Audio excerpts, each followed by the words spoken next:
আমাদের বাংলাদেশে যে কোনো কিছুকে যদি আমরা আলোচনা করতে যাই, বাংলাদেশ নিয়ে আলোচনা করতে যাই, তাহলে স্বাভাবিকভাবে বাংলাদেশ ও শহীদ জিয়ার সম্পর্ক এতটাই গভীর ও বিস্তৃত যে এই দুই সত্তাকে আলাদা করার চিন্তাই করা যায়। দুধের সাথে সাদা রঙের যে সম্পর্ক, শরীরের সাথে আত্মার যে সম্পর্ক, অনেকটা সেই রকম। এই জন্য বাংলাদেশের কথা এলেই সামনে চলে আসেন শহীদ জিয়া। আবার শহীদ জিয়ার প্রসঙ্গ এলেই অনিবার্য হয়ে ওঠে বাংলাদেশের অস্তিত্ব, ইতিহাস ও অবিভাজ্য অবিচ্ছেদ্য বন্ধনে আবদ্ধ এই দুই সত্তা যেন পরস্পরের পরিপূরক। তাই আজকে বাংলাদেশের এমন একটা অবস্থায় আমরা অবস্থান করছি। আমাদের প্রিয় মহাসচিব বক্তব্য দেবেন, কিন্তু আমি শুধু এটাই বলতে চাই যে শহীদ জিয়ার রিপ্লেসমেন্ট কখনো হয় না, এবং হবেও না। হয়তো শহীদ জিয়ার অবর্তমানে আমরা আমাদের মা বেগম খালেদা জিয়াকে পেয়েছি। তার অনুসৃত নীতিকে তিনি আরো এগিয়ে নিয়ে গিয়েছেন, এবং এখন আমরা অপেক্ষা করছি শহীদ জিয়ার প্রতিচ্ছবি আমরা যার মধ্যে দেখতে চাই, আমাদের ভবিষ্যৎ রাষ্ট্রনায়ক দেশনায়ক তারেক রহমানের মাঝে আমরা সেই দেখতে চাই। আমরা জানি তার সুযোগ্য সন্তান হিসাবে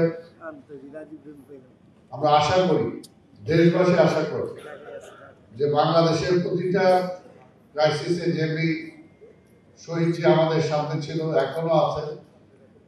শহীদ জিয়া অম্লান, শহীদ জিয়া মরে নাই। বাংলাদেশ যতদিন থাকবে ততদিন শহীদ জিয়া থাকবে।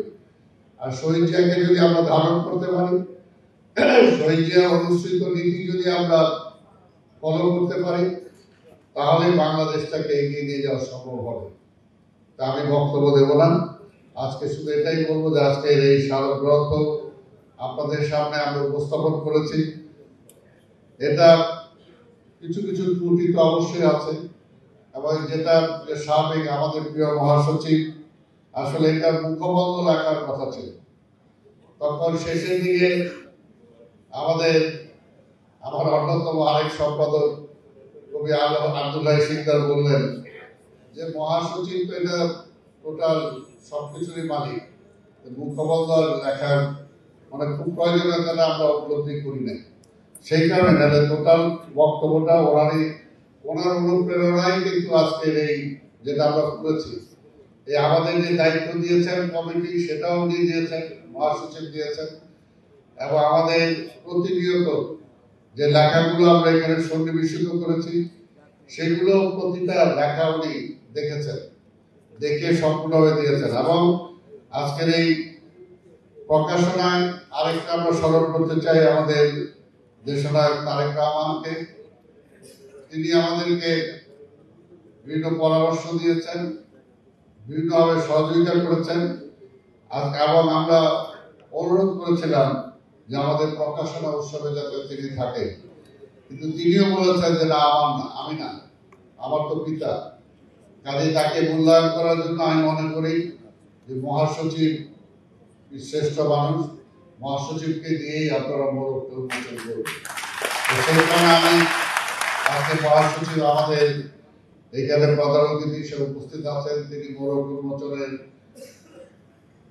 রাজি হয়েছেন এবং উপস্থিত হয়েছেন, সেটার জন্য আমি ওনাকে ধন্যবাদ জানাই। পাশাপাশি আমাদের এই গ্রন্থকে যাদের লেখা এখানে সন্নিবেশিত করেছে, তার মধ্যে আজকে প্রফেসর মাহবুল্লাহ সাহেব আসার কথা ছিল, উনি অসুস্থ, এই জন্য আসতে পারেন নাই।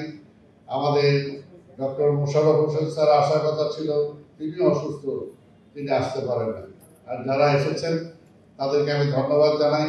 এখানে আমাদের কমিটির মেম্বার আরো নিচেও কিছু বসে আছে, তাদেরকে আমি ধন্যবাদ জানাই যে আজকে যাদের নাম এখানে মোশাররফ বলেছে, তাদের সবার প্রচেষ্টায় এই ধরনের একটি গ্রন্থ আমরা করতে পেরেছি।